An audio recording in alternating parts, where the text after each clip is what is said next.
Dans les Pyrénées-Orientales, la filière a le sourire. La récolte va être exceptionnelle cette année. Pour quelle raison?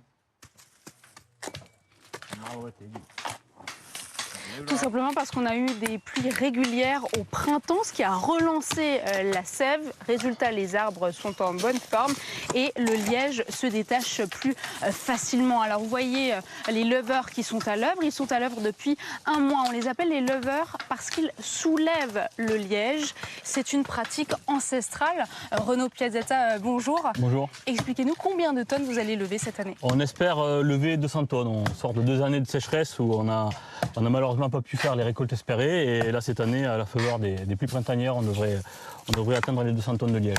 Alors ce liège ensuite se transforme, se détache en forme de plaques. C'est une véritable peau. Qu'est-ce qu'elles deviennent ensuite, ces plaques? Alors ce liège-là, c'est du liège qu'on appelle du liège femelle. C'est du liège de qualité. Et il va être destiné principalement à la fabrication des bouchons pour les bouteilles de vin.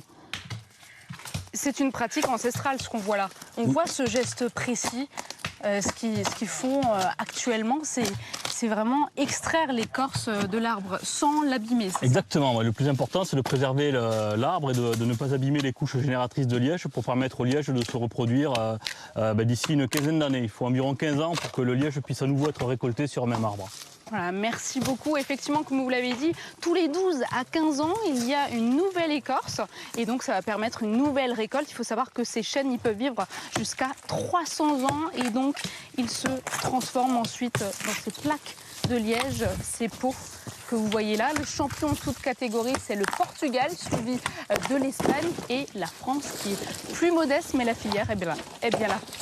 Ça en fait des bouchons. Merci beaucoup, Noémie.